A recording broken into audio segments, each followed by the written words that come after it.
Alexina Hawkins, and I'm a fellow at the Australian National Academy of Music this year, 2015. And I'm here in Berlin in Brett Dean's studio with Brett Dean himself.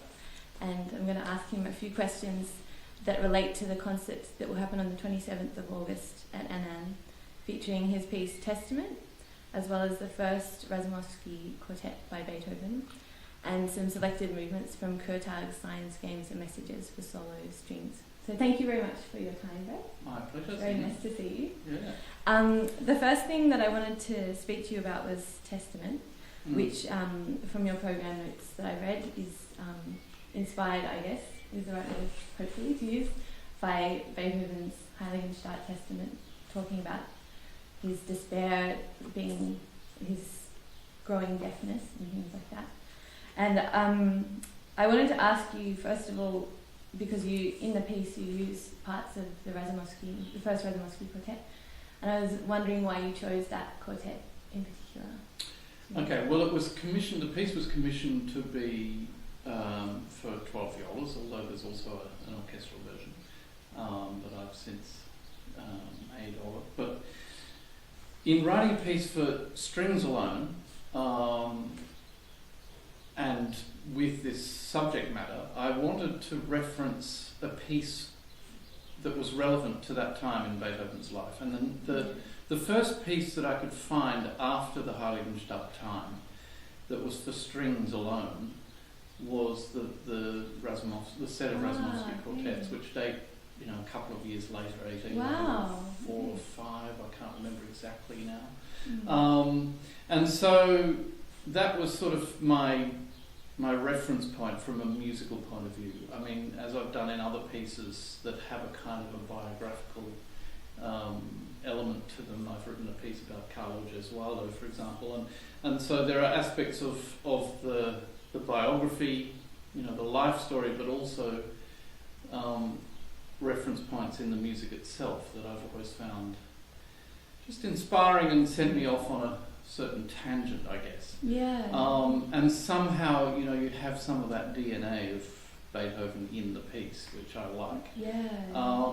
So that was one of the elements of the piece. The other was obviously the text itself, which is incredibly touching and harrowing in a way, and very open. And I used some of the words, in a sense. I said the words, even though it's then without voice. Yeah. And that sort of gave me also a whole lot of material. Yeah, right. May I ask which part of it you said? Well, I mean, particularly the bit where he's saying, I once possessed this sense in such, at such a high level of perfection, and that's the one sense that I should have more than anyone else, and it's that sense that is failing me. And that whole thing of hearing others, being with others who hear a distant shepherd's pipe, and again I hear nothing, and so that sense of despairing, that he summed up in very direct and personal language. And I, sort of set some of it, as I say. Wow, yeah. So the high solo in the first viola that sort of emerges in the first sort of still, transparent passage after the busyness of the opening. That's sort of taken. Wow, that's really from that. Yeah, I don't think I realised that before. Yeah, and I guess that leads to another question I want to ask, just about Beethoven generally and his music and his role in your life. How has it changed, or how? Because it seems as though as a figure he perhaps has an important part in your life. Well, I mean, again, coming back to an aspect of the commission itself, it was commissioned by my colleagues at the Berlin Philharmonic and for them, for the viola section. And so there was a great sense of personal gratitude in writing a piece for them. I'd already left the orchestra by that stage, but it was a great way of saying, thanks for everything. Yeah. Given also that Beethoven remains also a cornerstone of that orchestra repertoire. They're doing all the symphonies again next season in a kind of compact week of Beethoven mayhem with Simon Rattle. And just having learnt so much by playing that repertoire with that orchestra in that viola section was, of course, a great experience. Not just Beethoven, of course, but Beethoven loomed large in it. But also, even prior to that, when I was studying, I remember playing a string quartet in Brisbane when I was at the conservatorium. And we, as, 19, 20-year-olds, maybe 21 by that stage, had the gumption to play a late Beethoven string quartet, the A minor, Opus 132. Mm-hmm. And everyone, our teachers, even, other students said, "Oh, you can't be crazy playing late Beethoven. You can't play late Beethoven. You've barely played any Haydn or anything." And I mean, in a sense, the sensible side of me could see that, there was obviously something in that we didn't have much in the way of quartet legs or runs on the board at that stage, but it wasn't about that. We wanted to get to know this music, and to this day, even though it was not a great performance, but I'm so pleased that I played Opus 132 and got to grips with it at an early age. It sort of taught me a huge amount about also architecture of music. Just at that age to play a string quartet that lasts 50 minutes. Including that extraordinary slow movement. Why wouldn't you play that? Yeah. Also at an early age to get to grips with it. It's not about performing it in a kind of award-winning performance. It's about learning. Yeah. So those experiences were also paramount and fundamental. Yeah, I think it's interesting how, I guess now, having lived in Germany and you're part of German society and you speak the language and understand a lot about the history and the sensibility and things, I guess, as well as playing the Berlin Philharmonic, that would totally change the way you would approach playing Beethoven or something. I mean, when the wall came down, for example, the orchestra spontaneously, together with Daniel Barenboim, put on a concert that East German residents could attend just by showing their East German passport. Wow. And it was an all Beethoven program, and there was just something that rang so true in that moment, that the Seventh Symphony, summed up so much of the fates and struggles and triumphs of the German people at that point in their history. 1989, having the first intimations of reunification were obviously in the air at that stage as well, and it was just an extraordinary experience. I mean, obviously also Beethoven's music got misused by the Nazi regime in the way it misused Wagner and Bruckner as well, but somehow there's so much humanity in Beethoven that wins the day. It makes it universal, I guess. Yeah. Talking of program notes and things that affect or that are part of your creative process, I've noticed that a lot of your pieces on the internet, when you read about them, have pretty extensive notes about the way you were thinking or the things that perhaps inspired you. And I was wondering how important it is to you that when an audience hears your music that they are aware of these kind of the things that you've written or that you want to say about the music. Is that important to you? Or? I'd have to say that I went through a phase where I thought it was much more important than I perhaps do now. And I look back at some of the program notes that I've written in the past. I've just been listening to some edits of my first string quartet, which is called Eclipse, and it's just about to come out on CD.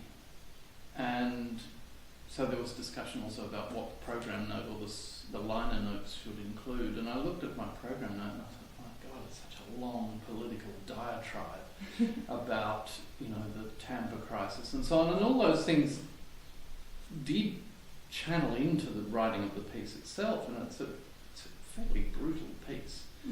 And I was very angry at the time. Nevertheless, I think in the end the pieces have to somehow stand on their own feet, you know, for someone who either knows the story behind them or doesn't. And ultimately, if the piece only makes sense if you've read the program note beforehand, then that's a bit of a, you know, bit of a shame. Yeah. And a bit of a bankruptcy declaration for the piece itself, if it can only, you know, make sense on those terms. So I have, I guess, distanced myself from that a little. Nevertheless, my pieces still end up being about something and aren't now all of a sudden called piece for string quartet or music for orchestra. They still have and bear extra musical and often quite poetic titles. But as I say, I'd like to think that the pieces also make sense if you happen to hear them on the radio without knowing what it is, that kind of thing. That you kind of can make sense of them. It's an interesting question in art and music, I think, the kind of referencing. Because as you were saying, Beethoven's music is something that you could play in Queensland and be affected by, or here in Berlin. Absolutely. I think also a title, I like titles simply because they can open a door for a listener without, you know, the knack is, I guess, finding a title that does open that door without sort of giving you the entire picture. And telling you what's in that room and letting the person discover what's in that room for themselves on their own terms. I think that's the knack. I read an interview with you where you were saying that Kurtai was a hugely important mentor for you. And I wanted to ask about any experiences that particularly affected you or touched you or changed your approach. Many, including a phone call message from him only a couple of weeks ago, because I sent him a recent piece, a solo cello piece, and he left this incredibly moving and touching message that he and his wife had listened to it several times and so on. It was just one of those lovely moments where you think, how humbling and lovely. But certainly, I mean, he was here in Berlin at a very important time for me as far as, you know, finding the courage to out myself as a composer. And he was one of the first composers that I showed my work to, and then ultimately had lessons with him on his music, on the music of others, including Schubert and Brahms, and also then playing my solo piece, my first solo viola piece, Intimate Decisions, I played for him before I'd actually premiered. And that was also really vital, that experience. He just has a knack of listening into, in this case, a piece he'd never seen or heard before, and just identifying where it needed some work. In one instance, it was also just a question of proportion that he felt didn't quite sit, and I he was absolutely right too. And yeah, I mean, I just had some extraordinarily wonderful experiences in lesson situations with him, but also quite humbling. I mean, he at times infuriating, because he can really sort of hone in on also technical difficulties as a player. I mean, I thought, this guy is not a string player, and yet this is the most demanding string player lesson I've ever experienced. Right. You know, just honing in on things that one knows, you know, that they're perhaps in need of work, and there was this sort of forensic quality to how he can give lessons. I mean, he's notorious for that, but at the same time, he's a dear, sweet soul as well, you know, and there's this incredible poetry and humanity about the man. I also read something you said about wanting to find a unique voice as a composer, or something that is true for you in the way that you write. And I was wondering if that's ever been difficult, and if the process has been conscious or unconscious. Well, it's difficult every day. You walk into a studio such as this one and you know, try and make something meaningful. It's an ongoing challenge. There's just so much music out there that the first question is, well, does the world really need any more? And if it does, you know, why should that necessarily be my music? And it's daunting, but you know, I think the drive to do it has to prevail exactly, and that's a constant thing of questioning and self-examination. Yeah. Do you think you're changing, or that what inspires you has changed over time, or are there things that are consistent? Some things, yes, and some things are still who you are. Yeah. I mean, I am also an Australian who has lived in Europe for a long, long time, and in the course of that I spent the best part of 10 years back in Australia, and in the last few years increasingly feel again totally immersed in living in Germany, and don't spend as much time in Australia, although I still love spending time there. And you know, I have to say, being back, particularly last year, and having the residency in ANAM was you know, fantastic, and was the most time I'd spent back there in you know, 5 years or more, and also the most time I'd spent in Australia and in Melbourne in one stretch for quite a while too. And so those changes also have a bearing, I think, on who one is as a musician. It influences also the sort of music you get to hear or don't get to hear. I must say I am really enjoying just being in a place where you can go and see a performance of Schoenberg's Moses and Aaron. Because I don't think Opera Australia are planning a Moses and Aaron on the harbour anytime soon. So, you know, those sorts of things are incredibly profound experiences too. And yet, you know, there's sort of a directness with which people relate to music and go about music making or music listening in Australia that's also quite refreshing. So, you know, it's having a bit of both of those worlds, but I do identify, I think, as a composer more strongly with living and working and being here. Yeah, right. That's very interesting. Yeah. Do you have, like, I guess you don't, do you ever teach composition? Or? Not really. I mean, I've mentored various composers along the way.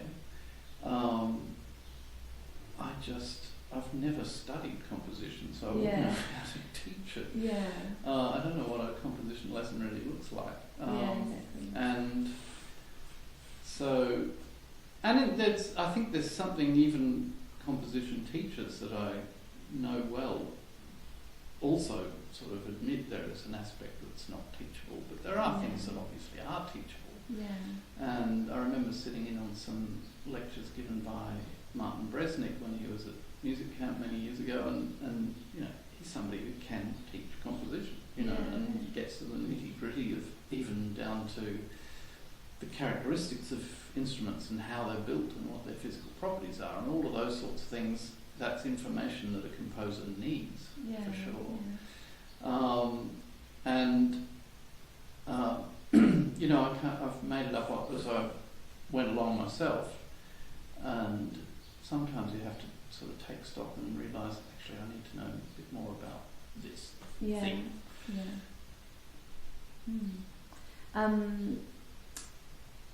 I just, sorry, I was just wondering, good, we are still recording. Suddenly it occurred to me, well, what if that had happened? I wonder what you're looking at there, but anyway, I guess I have two more questions. The first one, quickly, is if there's one or many or any or no things that you think are important for composers who are still early in the stages of learning about writing. Do you have any? Well, I mean, one of the things that I think is particularly exciting about new music now is that the composer-performer is re-emerging. I think that for composers to be involved in some way with the performance process or the hands-on communication of not only setting down musical ideas but actually broadcasting them, realising them. That I think is something I always encourage young composers to give some thought to. Now, in some cases, they may not have the technical facility on an instrument, let's say, to play their own concerto or solo piece or whatever. But then, it's interesting to get enough skills either to be part of an ensemble or orchestra or conduct or, to sort of somehow know what it feels like to be on the stage and realise those ideas, because I think that it sort of makes the picture more complete. And in many cases nowadays that might also involve a knowledge of electronics and being able to realise that in a live setting. But I think those things are important, and I think that that's a thing that is, as I say, re-emerging, and that sort of, I'm a composer and I sit in my room only. I think that's not necessarily on the wane, but I think it's being counterbalanced now by a growing rediscovery of breaking down those barriers between composer and performer. Yeah, absolutely. And the final question is, what's your favourite food? My favourite food? Well, I love Indian food. Oh, okay. Indian food. Right. And I love, just sort of all the herbs and spices that go into that. But also of late, partly for health reasons, my wife and I have been getting into a kind of a paleo diet. Wow. Which sort of cuts out a whole lot of gluten and dairy and things that actually, I think, in the West especially, we eat too much of. Yeah. And I think the way we, our relationship to food is going to have to change, because I think things are out of balance. Not only sustainability certainly, but also the way things are farmed. Yeah. And wheat in particular is a really vexed issue. I think the way it's farmed, the way the sort of industrial manner in which things are fertilised and procured is a problem, and increasing allergies and stuff are it's the tip of the iceberg. So we've been sort of getting into lots of veggies and marinating stuff and roasting stuff. Okay. What do you call it? Blanching? Yes. But actually roasting. I just love roast veggies. Good. I've fallen in love with beetroot. Right. Really good. Okay. Well, good. So this is part of the process. The interview thing. You've got to have a favourite food. I think it's quite interesting, actually. Yeah. I'll see how it goes. It's good. Yeah, I'll seek feedback. Well, I mean, look, it's something that we all have to do and have to think about, isn't it? And so it sort of puts everyone onto a different spot or something. Yeah, you see people differently. Yeah, sometimes. Absolutely. Yeah. No, we've been thinking, it's strange because of because of all that, we've been thinking about food quite a lot, more so in the last year than we have for a long time. You know, we've just had our favourite things or our easy things to cook or whatever, but we've had to think about it a bit more. Yeah, you have to have a lot of time, I think. Succinctly and circumspectly. Yeah. And if you're going to make Indian food, you need to have measuring time. Yeah, you need time. And so that's not something that I just sort of whip up quickly, but I do.